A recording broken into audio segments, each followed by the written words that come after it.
Hello there, and welcome back to the Disconnected. We are here doing a little bit of a catch-up with somebody that we talked to earlier this year. We got the director, filmmaker, writer, and everything extraordinaire, Damian Lahey. Thanks for coming back on, sir. Thank you, Ryan. It's great to be back on here. I had a wonderful time speaking with you last time.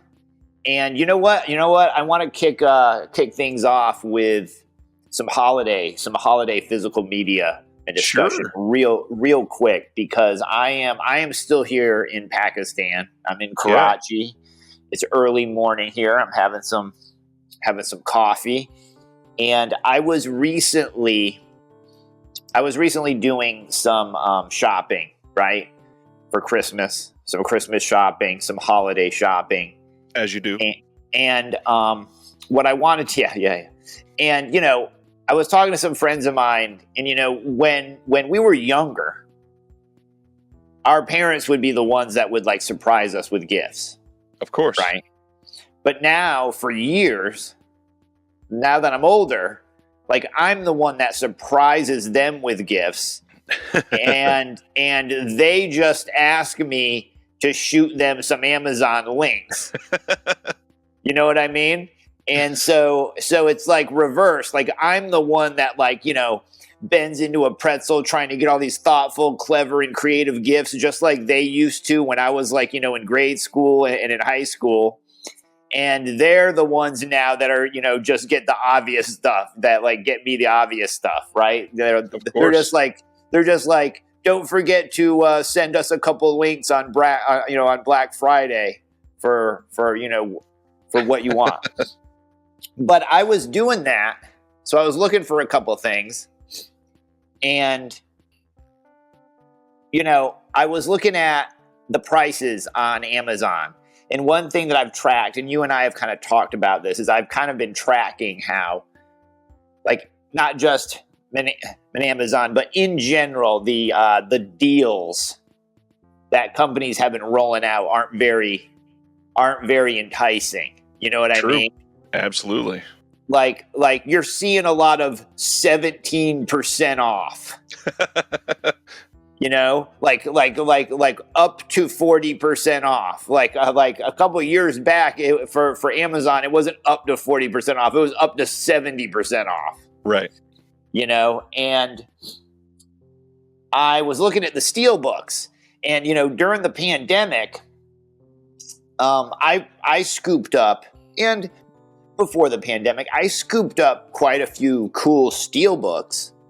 And, I picked up that Scarface steel book, the Blues Brothers one that had the alternate cut of the movie on there, the Bridge Over River Kwai steel book, nice. Those more artistic design ones they were doing there. Yeah. And I picked up, Rock and Roll High School, which was nice. Awesome. I got that steel book. But again, those were in the context of those being movies that I kind of already wanted to have in my collection.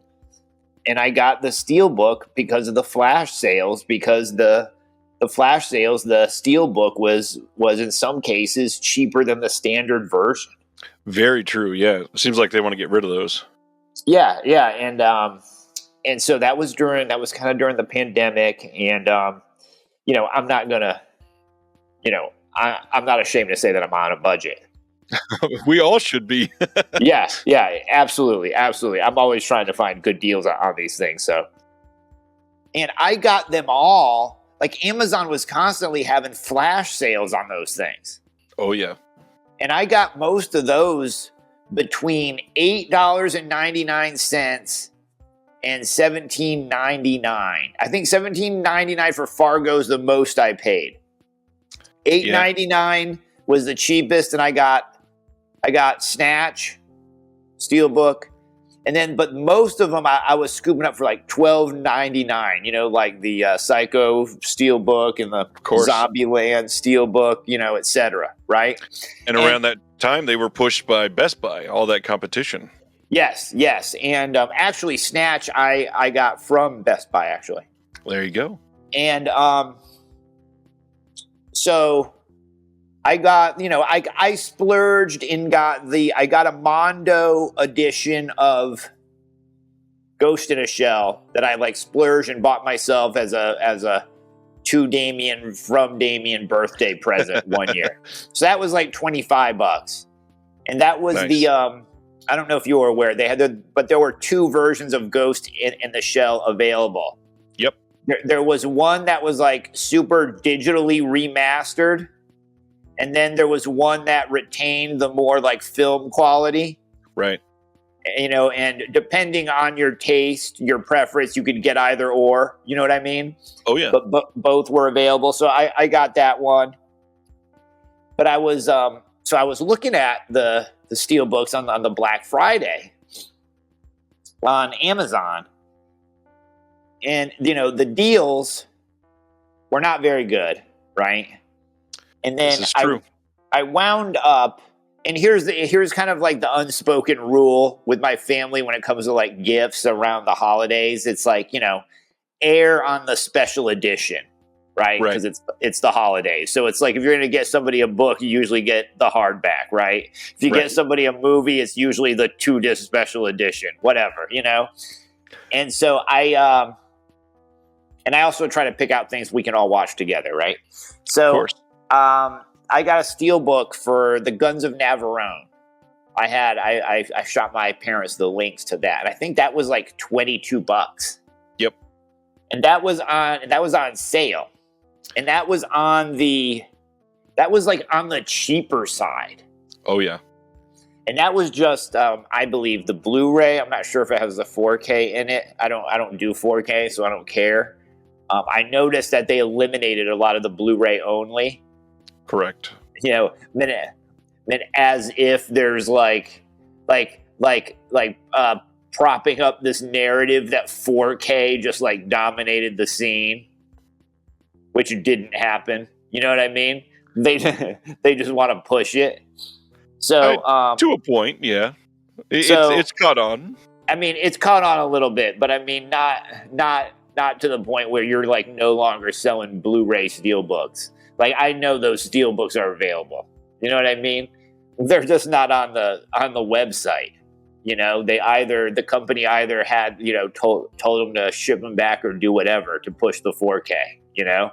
Any of the newer titles are almost entirely not getting Blu-ray steelbooks at all. They're really sticking to 4K, sometimes 4K Blu-ray combo packs, but there really are not being made many more of the Blu-ray only steelbooks.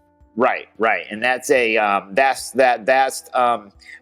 adoption by force, right? To a point, yeah. And so I went ahead and got that, right? So I haven't seen the Guns of Navarone in forever. Yeah, and I think it'll be a good thing when I come back. I'm going to be back in the States in the summer, nice. Right? So I'll be spending time with the folks. So we'll definitely have that to look forward to.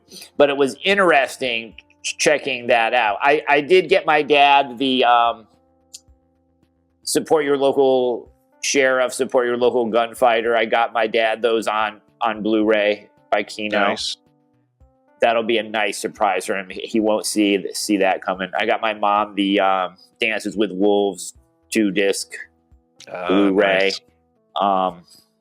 I almost got her the steelbook for that, but I noticed that the 2-disc Blu-ray has like a different cut of the movie on it.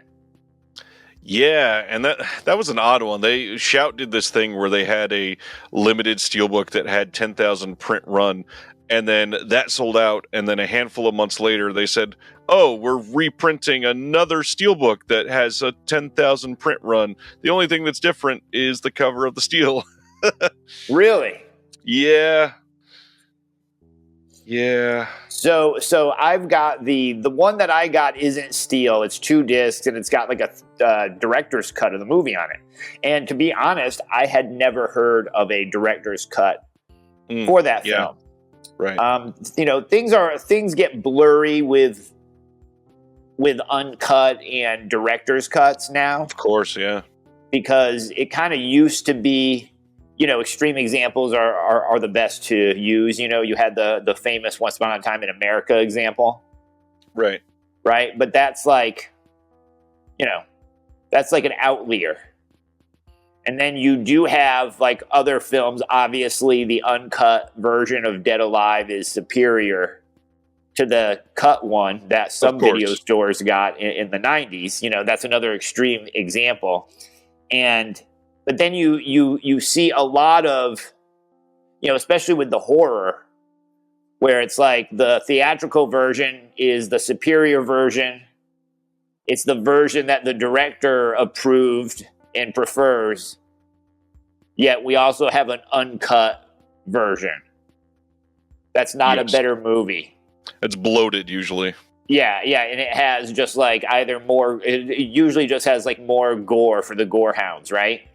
But but it confuses it because people are sometimes, they think of those examples of, oh man, the director's cut is superior. They think of Once Upon a Time in America or like the Dead Alive thing. It's like, oh, I've got to get the director's cut. Like I got the Amadeus with the director's cut. And there's a couple of scenes in there that are like, that one are not necessary to the movie, but they're also like, the direction and the acting is like film school quality. Right. You know what I mean? It was just a poorly produced scene and it happens. You know what I mean? For any number of reasons. Like there's a reason that this scene shouldn't be in Amadeus. Like tonally it stinks. The acting is bad. You know what I mean? But there it is in the director's cut. Yep. And that's a thing where it's not really the, it sometimes gets blurred as to what's the preferred version. And sometimes the producers are right. Sometimes the director isn't right. Quite often, yeah.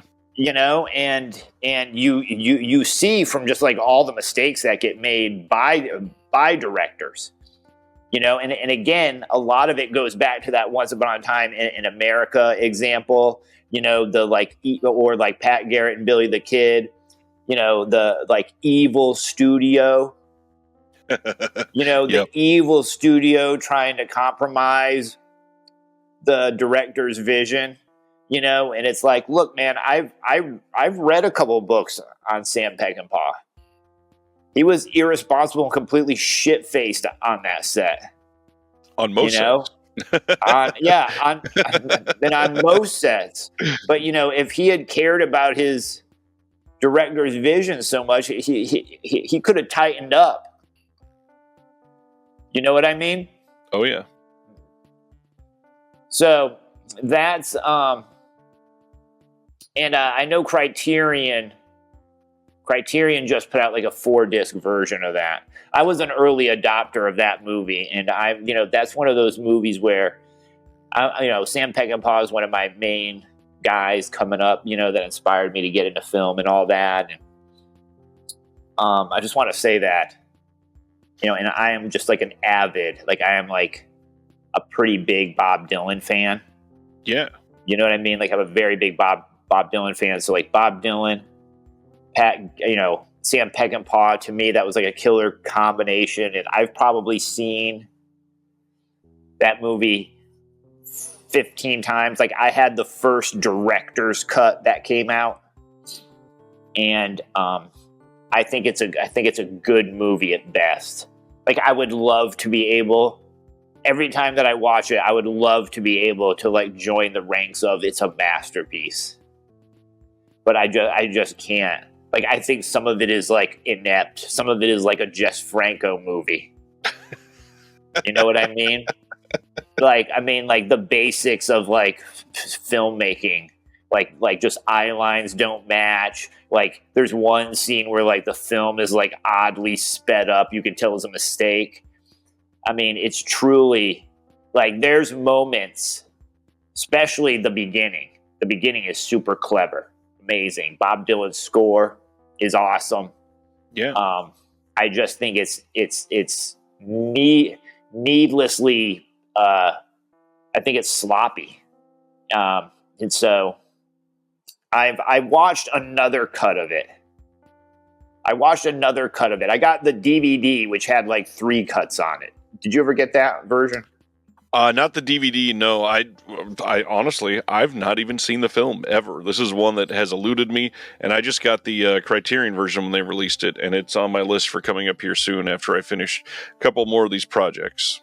And so I got that version. And then what was weird about that version is that it took away some things that I thought were really cool in the first director's cut. Right. And then like in my opinion, it kind of broke even. You know what I mean? So I know that, and I have some very, very dear friends that swear by that movie. But that's one that I think it's good. You know what I mean? Like I think it gets to good, but I don't think it's great. And yeah, I think understandable. I think it reflects the behavior, of the director, which right. Was well documented as certainly contributing to the film's demise. There's just no way you can come down. And I'm not a bootlicker for the studios, you know what I mean, for studio executives.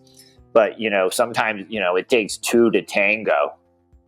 And, that's one of those cases where like the homeboy was just fucked up, and didn't do himself any favors, just like really self-destructive. Now, I will say this. Have you heard the Pecos Blues? I don't think so. Okay, Pecos Blues. So when Bob Dylan came in for a couple sessions to record the soundtrack for Pat Garrett and Billy the Kid, they just left the tape rolling for like the entire thing. So you hear like all the behind the scenes conversations with Bob Dylan talking to the studio people, and then like just candid conversations, and then James Coburn comes in and talks to Bob Dylan, and they run through a bunch of the songs and all this. It's awesome. It's called Pecos Blues. I'll go ahead and send you the link. I actually think that's better than the friggin' movie. Again, I've seen it 15 times, so obviously it's got stuff that keeps me coming back. Right, you know what I mean? right. I just wish I just kind of always go back to that one, like hoping it's going to be a better movie. So, and you mentioning that 4-disc Criterion, Sam Peckinpah, Pat Garrett, and Billy the Kid deal. I have a question for you. Shoot, yeah. Like, have you ever experienced? Like, have you ever watched? Has it been so dramatic, right? Like remastering. Especially when we're talking about like Blu-ray to 4K. Has it ever taken a 2-star movie and made it a 4-star movie for you? I honestly, yeah, there have been a couple times that I have definitely reevaluated that way. I don't know that it was necessarily only due to the remaster. I know that there were some times that I saw films early in my film appreciation that Right. I either didn't have the life experiences to really appreciate yet, or I was simply too young and naive to really understand them yet. But beyond that, there's also some things that I just simply did not like the look and feel of. But later on, when they were either clearer or handled properly, at least, it went, oh, wait. There was a good movie hidden in there. And Right. now that you can see the details, this means quite a bit more. Now, has that been the same cut of the film? Oh yeah, pretty much every time. Yeah, I really try to keep, when I'm comparing stuff like that, fairly 1-to-1. Right. Obviously, if something happens internally and they're changing something, we can't control that. But yeah, I tend to watch the same cuts that I did previously. Okay, that's fair. What do you see as a I was speaking with our dear friend Michelle Kisner about a couple Yeah, weeks ago. yeah. Somebody posted a very good, and I'm sorry, I don't have the guy's name. Somebody posted a very good YouTube video about physical media collecting. Right. And he called out, and I think in our first chat, our first fireside chat, as it were, we talked about this kind of revisionist Right. evaluation, this like inability to criticize anything that we purchase, not us, but that collectors in general. And this chap on his YouTube fellow was just talking about how it's created this epidemic of revisionism. Like nobody wants to admit that some of these movies aren't very good. Like even though it's like subjective, it's all subjective. It's like it's created this like bizarre reluctance to be critical of these movies because you feel like you're being critical of the boutiques, like their fancy box sets and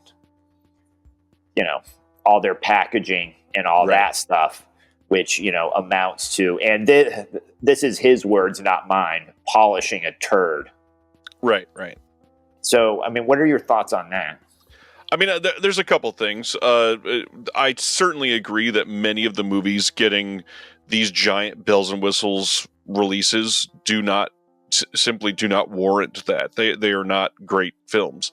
That being said, I will counter the argument of an epidemic of not being able to criticize those things. Like, for example, on my show, I tend to really only talk up things that I like. And I've been personally criticized before. People have said that I'm a yes man and I'm only here to... I had somebody tell me that the labels were paying me to be positive about their releases. Oh, and really? I've literally been accused of that. And I had to explain, like, if I spend 2.5 hours watching a movie and going through some bonus features and I don't like it, why would I want to come onto my show and talk about that for 15 minutes? To me, that's not fun. I don't get enjoyment out of that, out of talking about why a movie was bad. I would much rather spend 15 minutes talking about a movie that moved me personally, or that was relevant to my life, or had some sort of impact on me. And yeah, there are some weeks where, I may watch 4 films and I can gush about 2 of them on my show and say that I watched them. I may not even mention the other 2 that I watched if they were just straight garbage. That being said, I think there are certain times where people are wanting to hear somebody that does, like I do, break from the mold a little bit. So every once in a while, I'll throw something in and say I watched this and it wasn't good. But that doesn't mean that I'm sharing that you're going to think it was bad, but just the fact that I didn't like it, so that people understand I do not like everything. But that's, I don't know. I think we hear the words echo chamber a lot, when a lot of people really don't comprehend that it doesn't have to be an echo chamber to always sound positive. It simply could be when you're trying to be immersed in other people that are watching these things that are good are more enjoyable than things that are bad. I would much rather talk about, classics than something that is, a 1.3 on Letterboxd that is awful. Right. And I understand that. And a lot of it's context and the position you're in. You know what I mean? Like I always, of course, I hesitate, and certainly publicly on my wall and things like that. You don't see me very often. You'll never see me on social media posting anything negative about movies. There's a couple of groups that and I'm very careful with how I word criticism, because look, I'm a really small filmmaker, you know what I mean, and a screenwriter or whatever. And so it's just, it would look ridiculous if I'm just like, talking out my ass, like shredding like master filmmakers. You know what I mean? Like, I mean, that's the kind of stuff that everybody, we all go through that phase when we're in our 20s. But once you get to a certain point, you understand how the industry works and how much goes into it. And you can kind of, if you learn how to contextualize yourself properly and you have some sort of self-awareness, you you Right. don't do, you have to be mindful of your place. You know what I mean? For Exactly. lack of a better word, Yep. and I think that the way that I look at it is, there's some things that are going to be released that are of lesser quality because of the artist standing, and it's almost like for academic purposes, right? Like, Right. so Bob Dylan is going to have everything released because he's like one of the most important artists in the history of the world. Right. So even his 80s turkeys get their due, so Sam Peckinpah is such an influential filmmaker, such a unique filmmaker, and he has such an ardent fan base that everything's going to be released, right?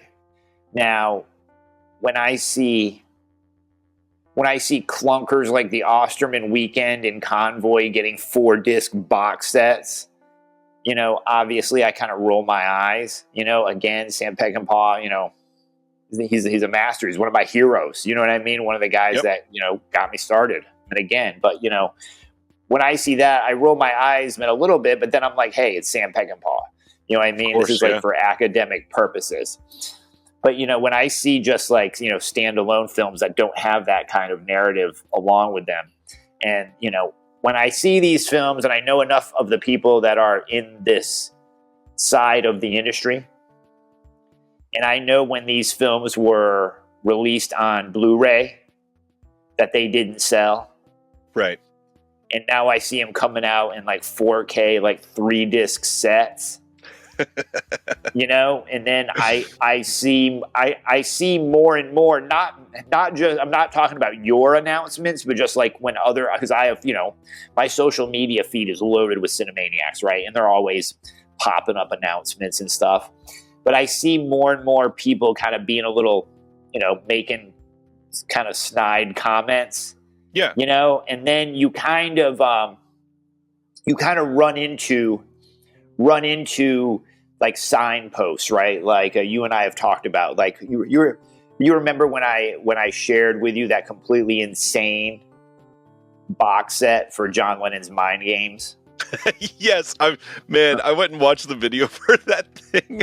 It was insane. Yeah, and to me, that's the sort of peak event that happens before a decline. Right. And I couldn't help when I saw the like Uber edition for Barbed Wire with Pamela Anderson or whatever. That kind of made me and that came out like during a week of like heavy announcements of like of films that are generally regarded as like 1-star, 2-star, like just turkeys, like I think what was that Cindy Crawford movie with the Baldwin guy that was also a flop? I think that was getting some sort of reissue, but whatever, and again, one man's trash is another man's treasure. But when I saw that when I saw the Barbed Wire, the Uberman edition or whatever, that kind of gave me, flashbacks to the Image Comics bubble of the 90s. You know what I mean? Where it was like everything that they could publish was like getting a super mid edition. Like, here's Jim Lee's sketches for the Wildcats cartoon show in a glossy cover. Right. You know what I mean? And you were getting that kind of like gimmicky stuff, and there wasn't a lot of there, and they were doing like victory laps for things that like people that had no like legacy, that like people weren't asking for. I was getting a similar vibe from that. And I know that, you've probably as the publisher of the Physical Media Advocate, right? You probably have your own kind of pet peeves or whatever, and your own thoughts on that. What are some of those? One that I actually just printed in the November issue of the Physical Media Advocate is how, we can all rant about how Disney has locked up titles in their vault, and not just their titles, but all the Fox titles, all the Touchstone titles, all the Hollywood Picture titles, all of these movies that many of us would love to have huge, great 4K releases for. They've locked many of those up, and that's, you know what? That's their prerogative, sure. What really pissed me off is just a couple months ago, they announced that they are giving an official VHS release to Alien Romulus. Now, normally, sure, whatever, nostalgia bait, go right ahead, that's fine. But the fact that you're holding back all these classics while releasing this brand new movie on VHS at the same time is just, extra ballsy in a way. And it is so unnecessary. Why are we doing VHS in 2024? Is it letterboxed? Is it widescreen? I believe it is. Yeah. Well, here's my thing. Well, first off, that's like them trying to be hip, right? Hip and retro. Yeah, exactly. But that's another. I actually remember how many months ago was that when that was announced? 2 months ago.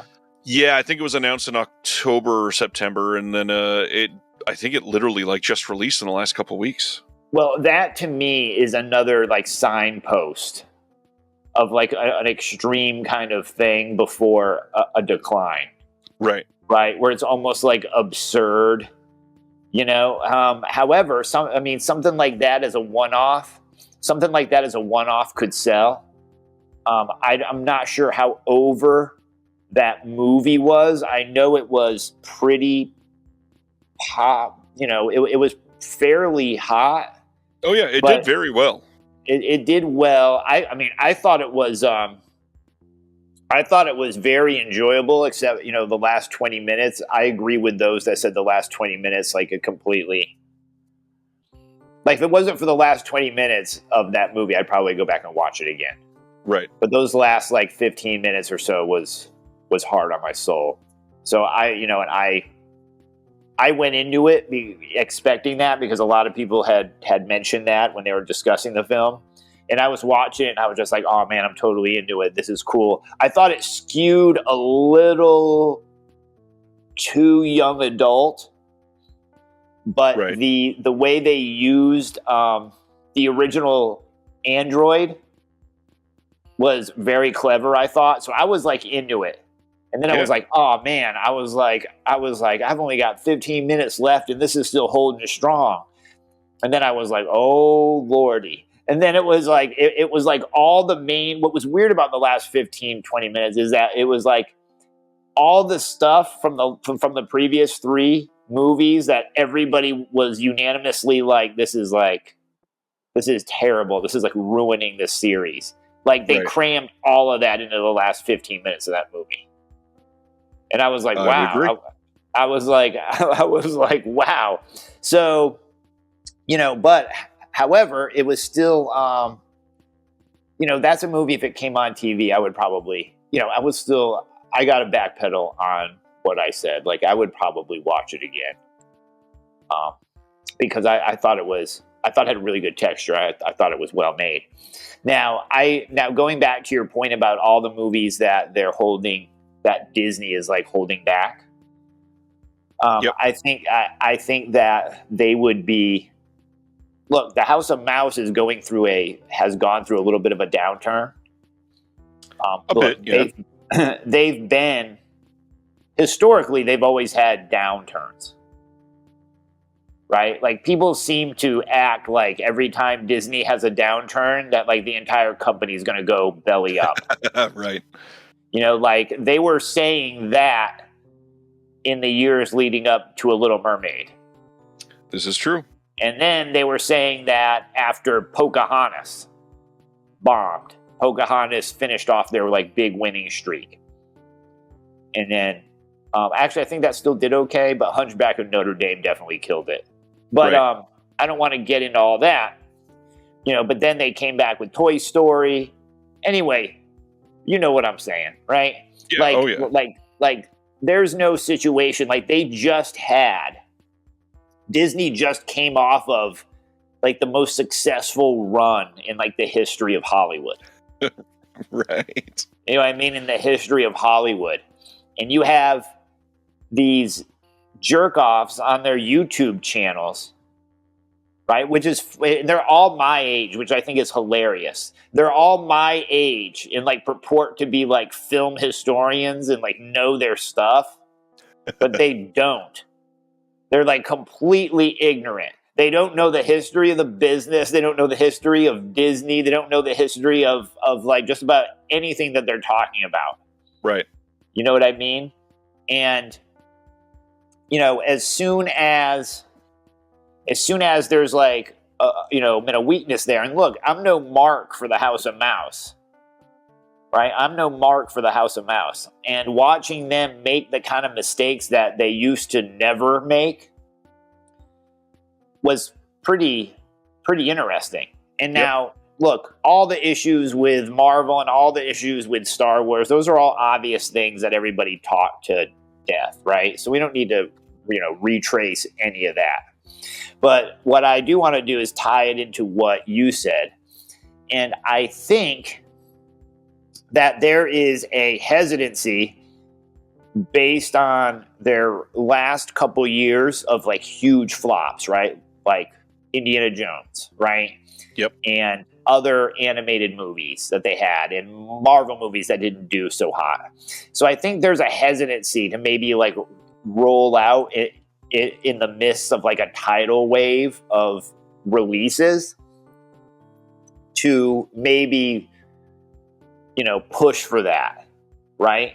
Now, at the same time, I have heard, and I wanted to ask you about this. I've heard that they have been doing a lot of like super limited edition, like very pricey steelbooks, going back to the steelbook thing that I was originally talking about. What are your thoughts on that? What have you heard about that? What's the deal?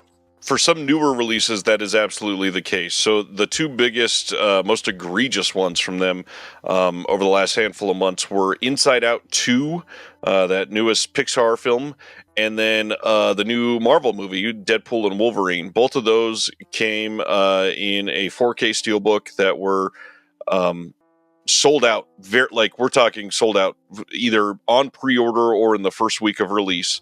And Disney steelbooks historically, since the I don't want to say the heyday, but over the last 4 or 5 years, with Best Buy holding strong, on release day, those have historically been $34.99. And when Inside Out 2 released, it was, I believe, $45 or $44.99, whatever, somewhere around there. Even worse, the Deadpool and Wolverine, most sites held that to like $55 to even in some places $60 for a brand new steelbook of just the most bland superhero, not even a special edition. But let's be honest here, though. Like, but first, I have a question. What's the secondary market on those? They're probably hitting around $100 right now. Okay. So that's like Taylor Swift money. So I will say this, though, is that both of those movies were legitimately successful films. Oh, of course. All right. So, that needs to be said. I mean, okay? Yeah, they were successful, because those were tremendously successful movies, right? That have that have a large audience that's going to be looking for gifts over the holidays. Now, I do think the pricing is egregious. Now, the pricing on all of this stuff, especially the vinyl stuff, and has gone up tremendously, right? And so, I am looking at, it's very, very easy. Look, if you're a household, right, and it's part of your family dynamic to collect, your teenage kids are into it, look, man, and you have to spend either you're going to spend either $35 on Barbarian Queen 2, or you're going to get your kids, Deadpool and Wolverine for $45. You know what I mean? Like, I think that it's going to go the more popular route, and look, that just is what it is. But the problem with that is that, I don't even know if it's a problem, but I think it's like a systemic, sorry if I'm talking over my words. It's a systemic issue that and I don't want to get into a shareholder value conversation, right? But it's squeezing every last drop, right? And I think you have Disney also in a situation where they hadn't had a couple of big hits in a while. So they're trying to juice Inside Out 2 and Deadpool and Wolverine for as much as they can, because those are their two biggies. You know what I mean? I mean, look, they're definitely not selling tons of steel books for Ant-Man Quantumania. Unfortunately, I do know that is false. They sold a shit ton of steelbooks of Ant-Man Quantumania. Did they? Oh, they did. Okay, literally well then, thousands upon thousands. So who is the? That was generally derided as a mediocre title, but like, are those collectors or are those parents buying for kids that are like still on the Marvel train? You think? Most of them are collectors. Absolutely, there are people that have literally every single Marvel movie in a 4K steelbook, and they don't want to stop because that's what they're collecting, or that's one of the things they're collecting. And I don't think we're in a situation where these two were popular, so they chose to raise the price at all. I think one of the things that led to this is the fact that Sony took over the production for them. So Sony Pictures is now doing their authoring for their discs and handling all manufacturing. And they have also started raising price on certain things, which is odd. They're not doing it really for catalog titles, but like the newest Planet of the Apes movie was also exorbitantly priced. And so they're being selective about some newer things. And what's crazy is they'll sell out. It might only be like a 6,000 to 8,000 print run in those first couple weeks where they'll be sold out. But for many of these titles, we'll find a year and a half later, they'll just release another steelbook and it'll be regularly priced. Right. But I mean, but I understand that. But you're always going to see some of that. I mean, you said yourself it's targeted a little bit. I mean, you're going to have things targeted based on, of course, a little bit, sure, how popular they are. Like you and I grew up in the era of CDs, right. So like, you remember going to the CD store and every Tuesday, and the Beatles albums were always $4 more than everybody else. The Beatles albums were always the most expensive. Correct. You know what I mean? But I think the difference there is that word always. What is interesting here is that it suddenly happened on a couple of titles. So this wasn't even the most popular MCU film over the last couple of years. And I do think it has more to do with Sony taking over because of that. Because they've never done that ever. So they're just experimenting with pricing? That, honestly, that is what I said earlier this year. I think they're trying to find a new minimum price point. And so Planet of the Apes and Deadpool versus Wolverine and Inside Out 2 were all released at three different prices, roughly $45, $55, and $65. And this is the fourth Planet of the Apes movie you're talking about, right? This isn't the first trilogy steelbook? No. Was that even released? Yes, it was. All of them have all gotten steelbooks, yes. Okay, that's what I thought. Okay. So yeah, because they were all about $10 difference, that was my idea earlier this year, is I bet they're trying to see what is the minimum or what is the maximum amount that we can sell out a limited run in that first couple weeks. Well, you have to give right. And you have to kind of you have to diversify your portfolio, so to speak, right? So like if you have, for example, like David Bowie I'm going to use a vinyl example. Like David Bowie had a box set for the Hunky Dory album, right? Right. And it was this big box set you could get for the album, right? And the box set included an alternate version of the album, right? With like, different mixes and whatever, different song selection.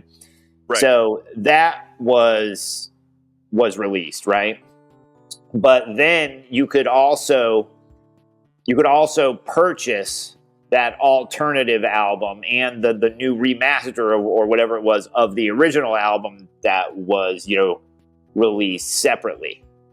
Right. So basically you're, for like parents that have a daughter that's big into, or a son that's big into David Bowie, right? And you want to get them something special, you can buy them both of those albums, right?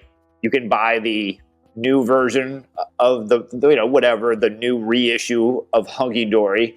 You can get the alternate version of the album, right? And if you're on a budget, it saves you $70 from having to buy the box set, right? So like you have alternate versions, like so for example, that Opera 4K, right?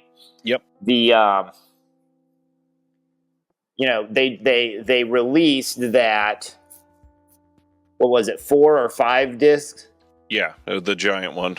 Yeah, but then they went ahead and months later they just released for Black Friday. They have the standard version, right? But that's following the model that's following both the Blu-ray, both the physical media movie market and the vinyl market kind of follow a similar thing. So the whole idea of releasing a box set and then you break up the box set and sell it in smaller, cheaper pieces later.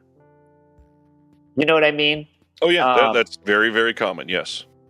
Because you're going to have, whether it's, vinyl or whether it's physical media, right? Whether it's movies, which is now kind of a thing. And it's kind of, it's been a thing for a while, but not at this peak frenzy level, right? Wouldn't you agree?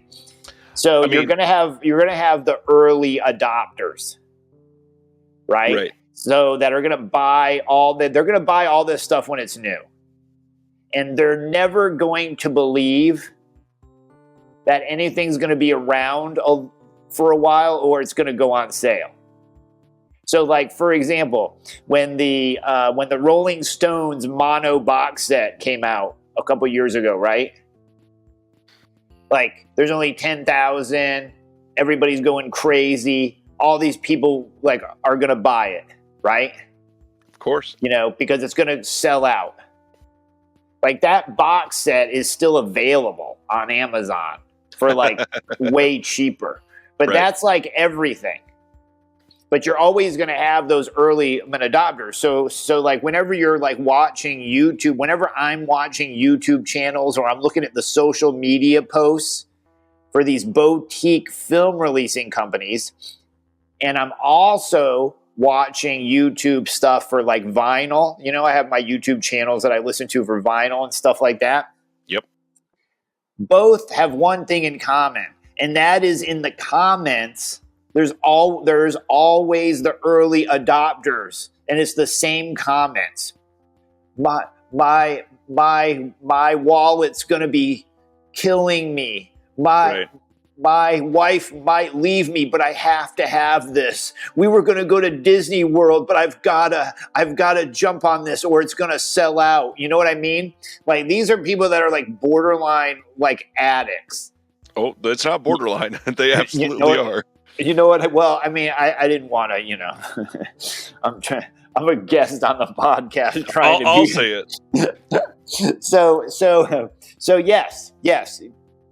They are certainly an extreme version of that. You know what I mean? But you have to realize though, just as with the comic book, situation in the 90s or, the vinyl situation now and the boutique stuff is that if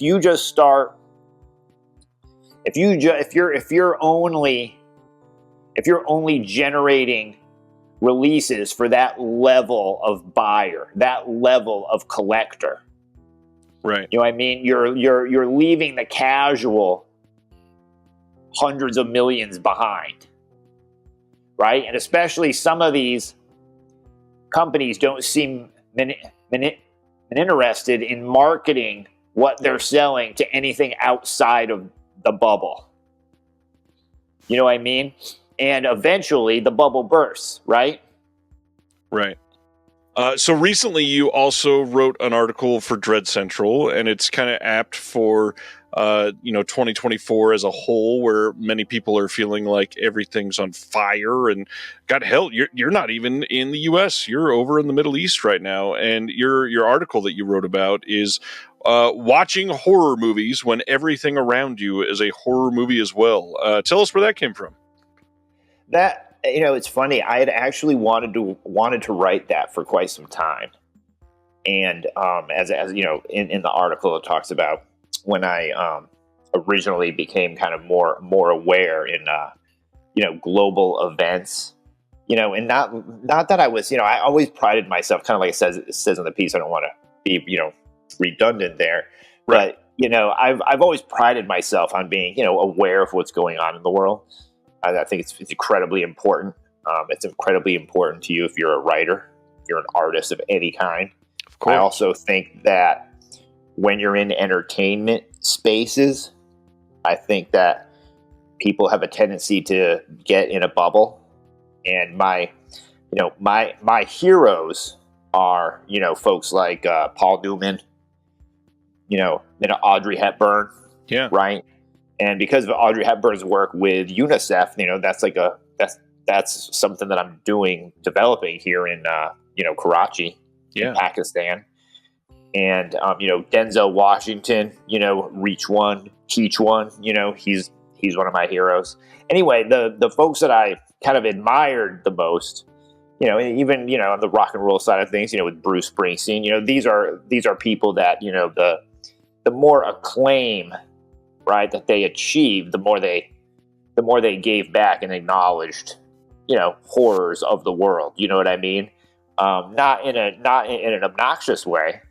No one's ever going to accuse Audrey Hepburn of being obnoxious, right. In her in her humanitarian efforts. But that's an entire generation that wouldn't have known about organizations like UNICEF if it wasn't for the fact that they were fans of her.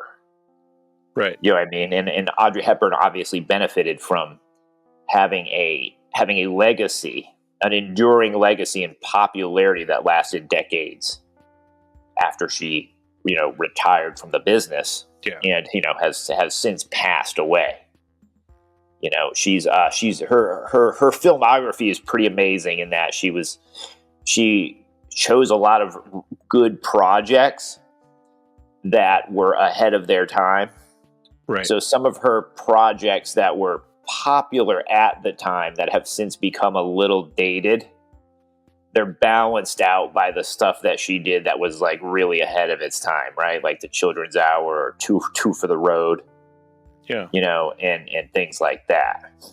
Or like Robin and Marion, So that's where so I think that to answer your question, that I kind of wanted to discuss that, and I thought there was a opportunity to write a piece like that, because I try to also pay attention to kind of what's out there, and so whenever you're crafting an article for whatever reason it might be, you don't want it to be a piece that has been done before. Right. Like for example, perfect example of this. I actually had an idea that I was going to write a piece about John Carpenter's The Ward, and it was going to be called, production design and John Carpenter's The Ward, and it was going to discuss how, even though The Ward was kind of like this film that a lot of people put down, from a production design standpoint, it's one of his most consistent films from a production standpoint. Right. It's one of his most consistent films. So many of John Carpenter's movies, the production value fluctuates like wildly, where like sometimes you'll see like, oh my gosh, this incredibly like well-crafted set piece, and then like you'll watch like the following scene that like looks like it costs like $17 to make. You know what I mean? And and that inconsistency in John Carpenter's work always kind of fascinated me. You know what I mean? And it just, again, it goes to show how difficult it is in this business, even when you have all those resources available, how to allocate everything, how to balance everything out right. You know what I mean? And you're not always going to get, Starman or The Thing. You know what I mean? Of course. Or, Halloween, right? Well, and many of those were put down for a multitude of reasons back in the day. Right, exactly. And so what happened, though, was that while I was kind of like putting some notes together for that, like 3 articles like reevaluating the Ward came out. Like all of a sudden it was like the Ward Appreciation Month in the horror space. You know what I mean? And I was I can't go, I can't go forward with this. You know what I mean? I'm going to have to shelve this one for another 2 decades. You know what I'm saying?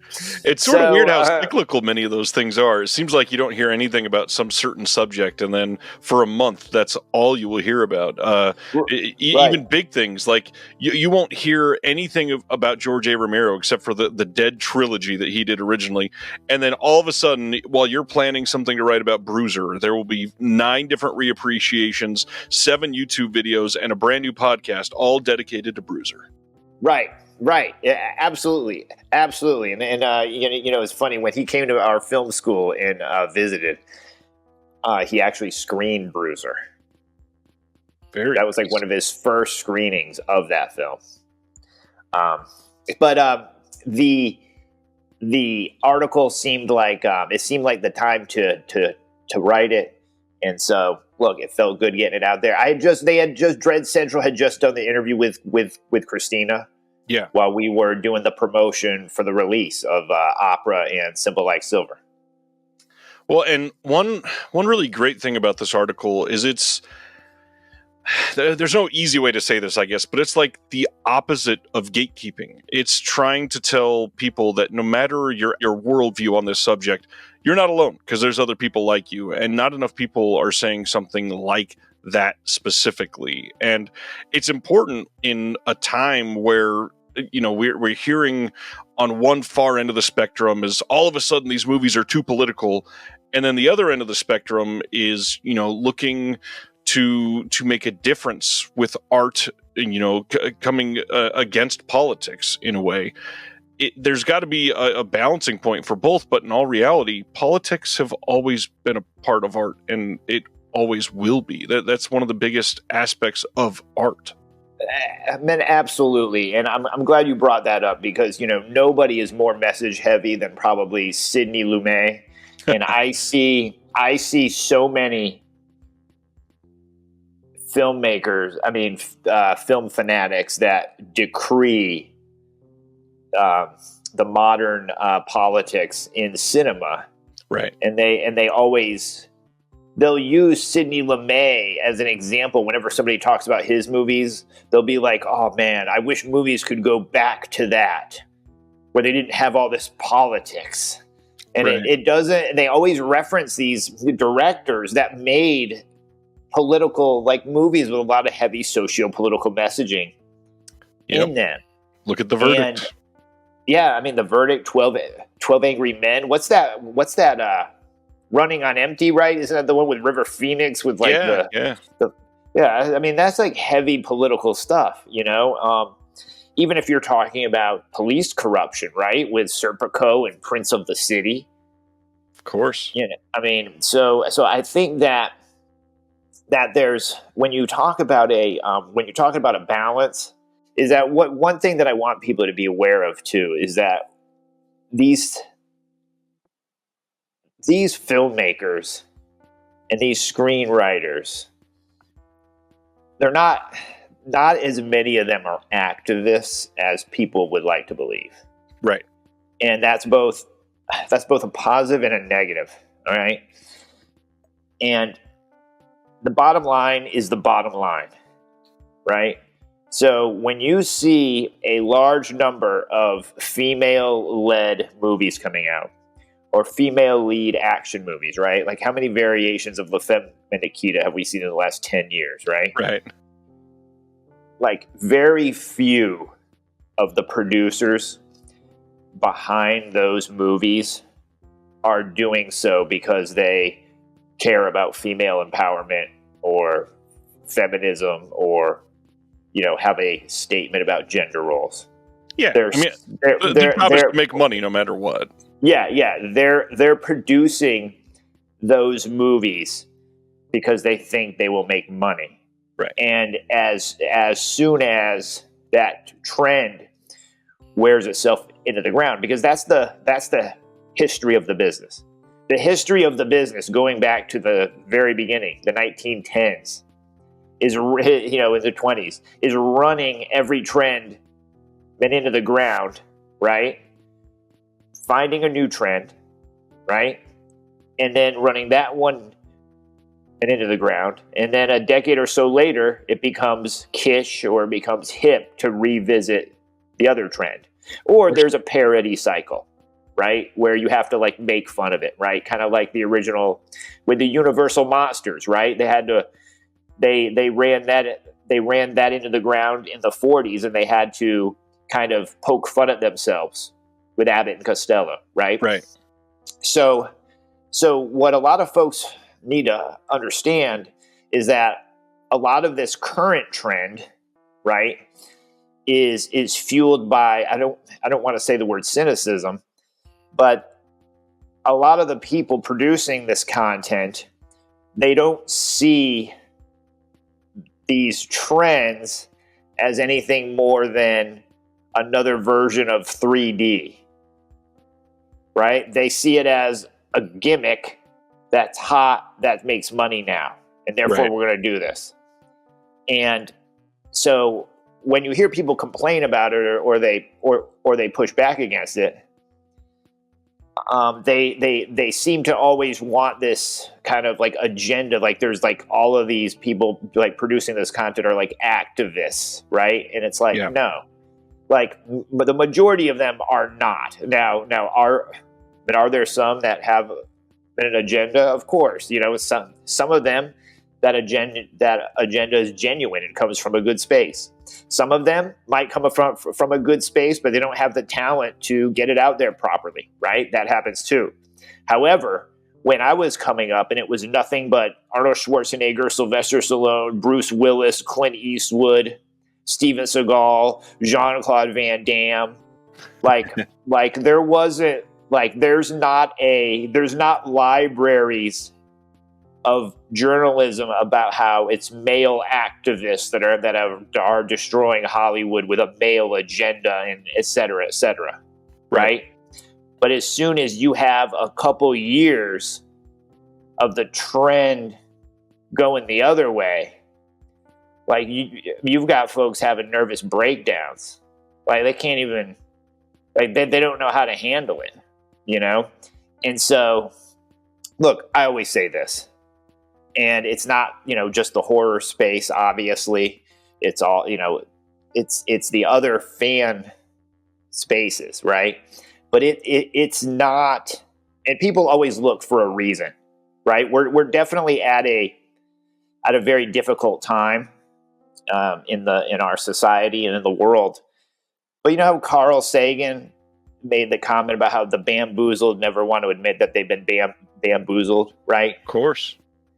Like, it's easier to blame Kathleen Kennedy and Ray for your alcoholism and for not being able to keep a job and all of the, bad marriage. It's easier to blame them for the socio-economic conditions of the time than it is to say, hey, I voted for politicians that screwed me over.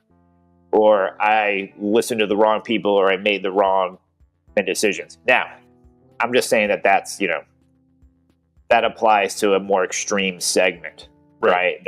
That I've listened to.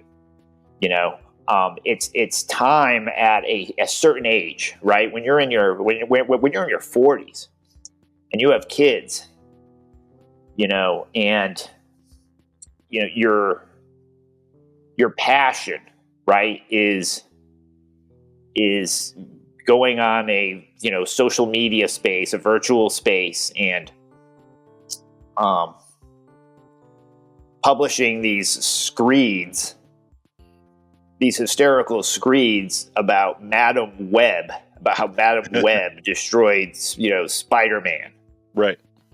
Right. And, you know, you're somebody that also, you know, it's somebody, and I see this often, is folks that are also posting in the same spaces about, you know, struggling with the job, struggling with bills, and, you know, have kids, and, you know, I think that it's time to look at the priorities and be like, you know, my passion, my energy, where should that go?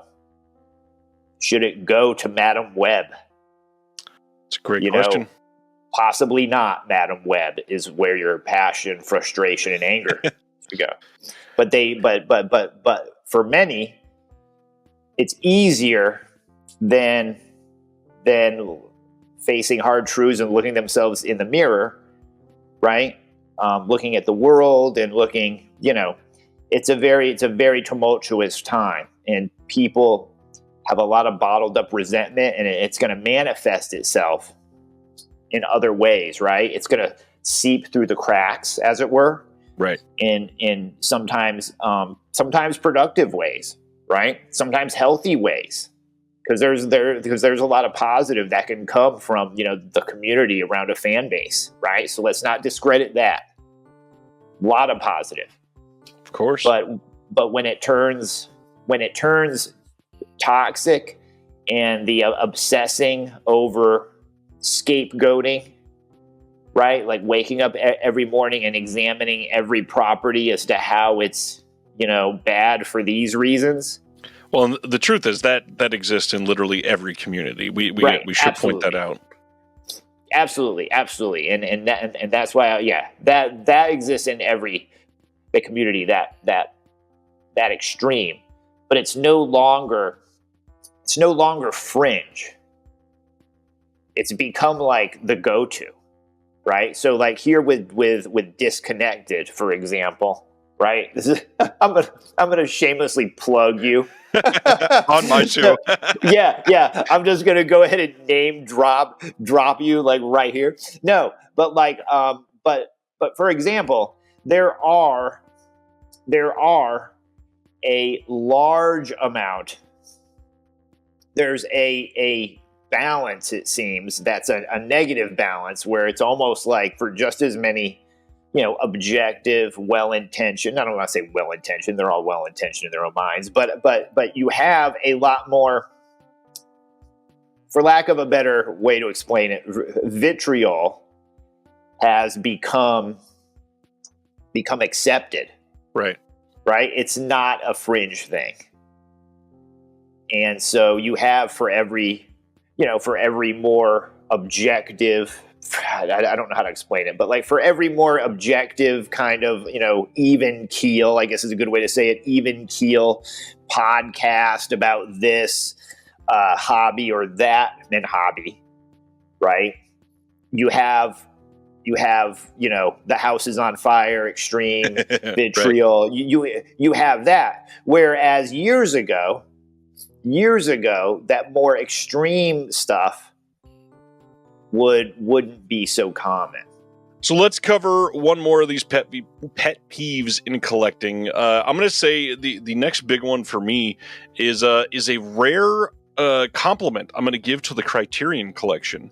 And that is that their limited edition titles are not so limited. If they come out with something that is, you know, this fancy packaging, or you get a bonus with a movie or something like that, it tends to stay in print like that for quite a long time. And this is, you know, not to say that some of these labels that are small and independent should be forced to pay a ton of money on materials or anything like that. But I will say it really bugs me how we quickly lose booklets in many of these releases. There are many individuals that I know that write for these physical media releases that we love that get their stuff in the booklets, and they're only available for the first 1,000 copies, or on the high end, two or 3,000, or if you're some popular Vinegar Syndrome title, like 8 to 12,000. Those are huge releases, but for many of these smaller companies, it's one and done on a quick print run, and then those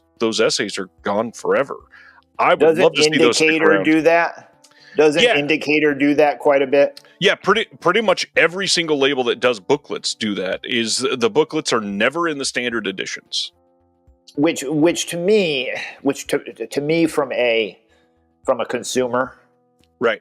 Just speaking as a consumer, I think that it boosts when they have sales, and that's when they get a lot of people buying stuff. Right. Especially if they keep the any of these companies keep the standard pricing a little high, right? A little hot. Yep. I think when they have sales, it makes the sales more special when you're still getting that booklet. True. I think when they have the sale, you're still happy because of the price, but then you see they're like, but don't be counting on that booklet. Right. And on the printed material cost side, I totally understand. Those booklets are much more expensive to print each than people think, probably. And I really think that the way Arrow Video used to do it was probably the best, perfect medium that we could have.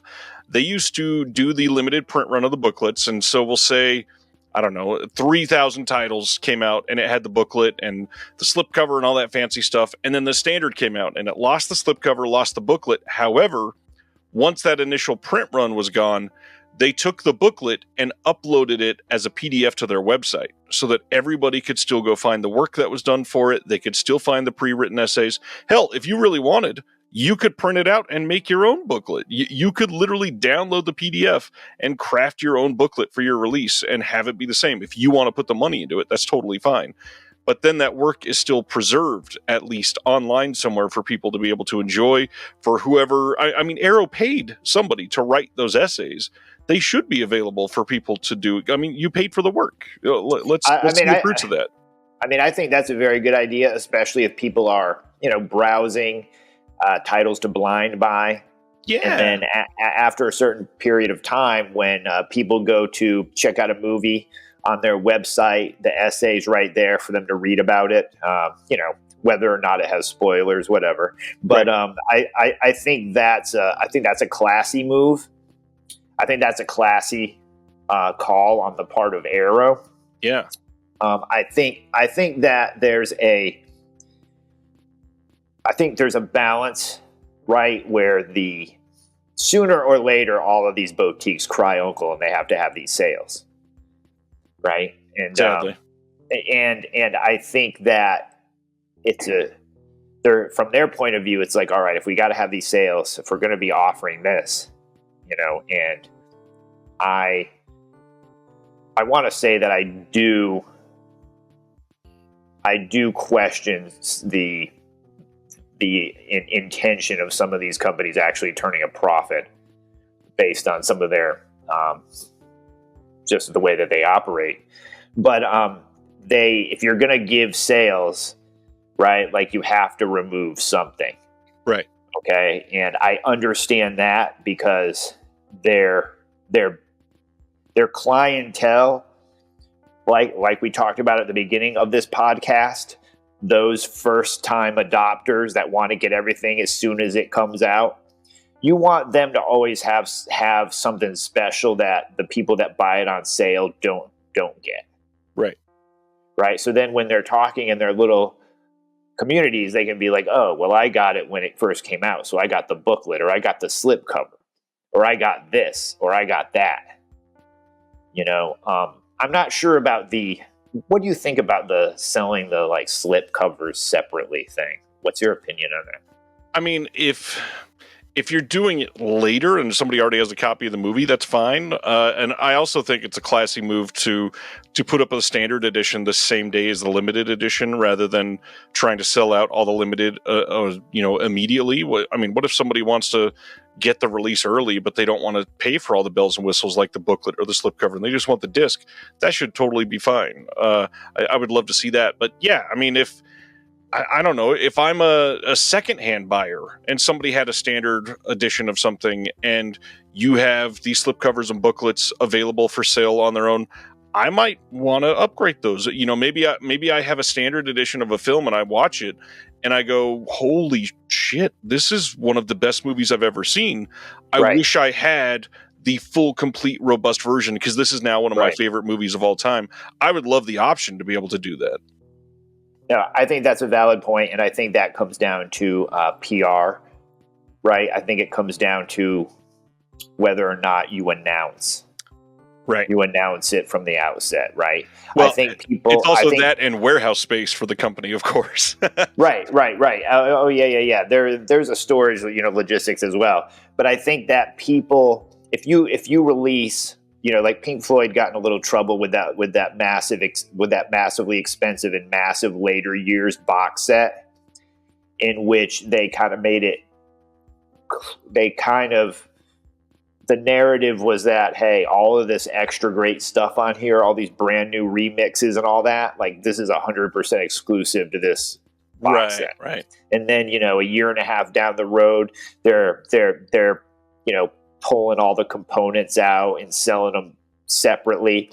So I think that, when you do it that way, I think you can get some pushback, and I think it's justified, right? Because it looks like you're.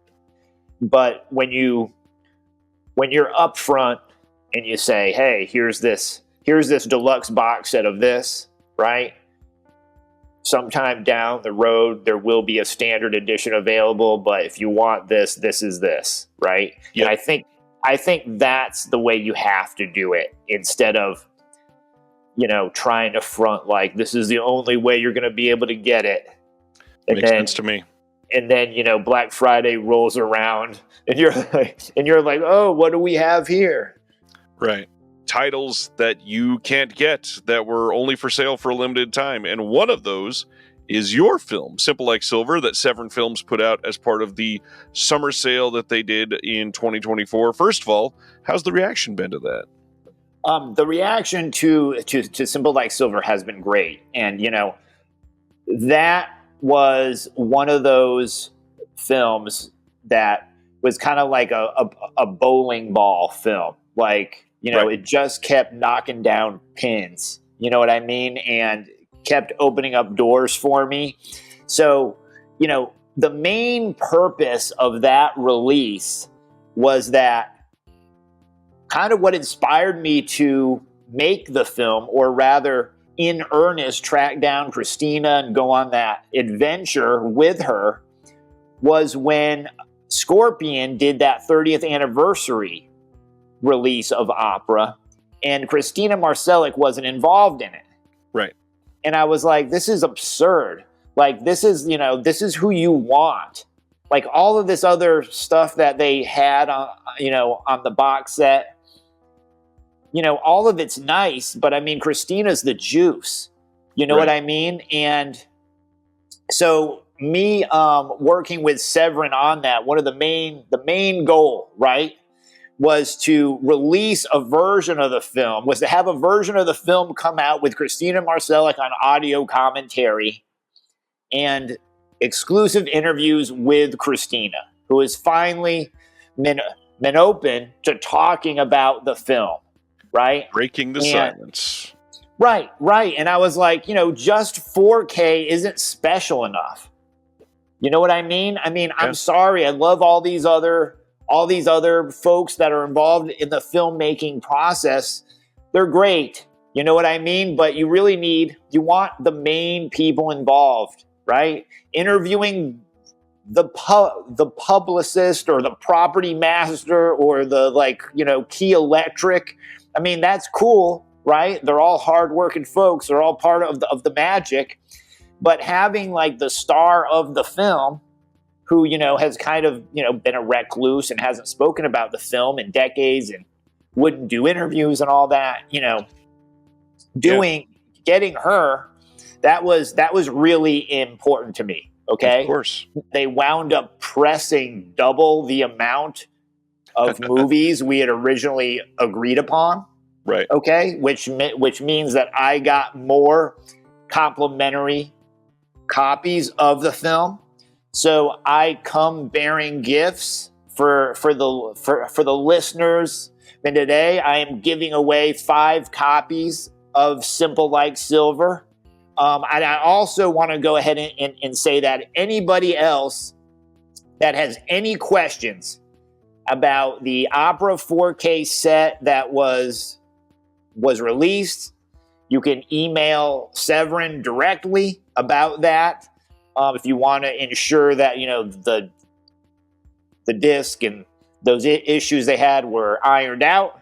And if you want to order Simple Like Silver, you can email Severin as well at the orders at severinfilms.com.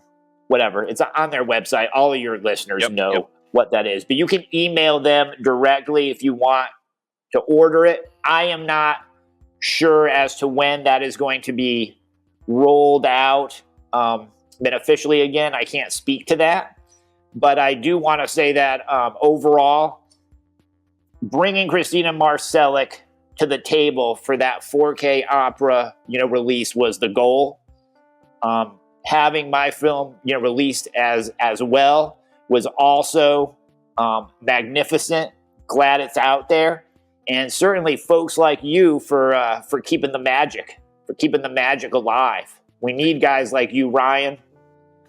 Happy to. And same to you. For anybody that is interested in one of those copies of Simple Like Silver, you can check out the description below. We will be sending those out to you directly from me on behalf of Damian. So thank you, Damian, for donating those. And again, thank you for your time today. I know that it's been some ranting and raving from both of us, but it's something that's important. We got to point out some of the things that are negative sometimes too. Thanks a lot for having me, Ryan. And everybody have a safe and wonderful holiday and a Merry Christmas. You too, sir. We'll talk soon. All right. Be good. See ya. Thank you for watching The Disconnected. On the way out, make sure that you are subscribed to the channel, that you've liked the video, and that you've copied the link to be able to share it with someone else that may appreciate this.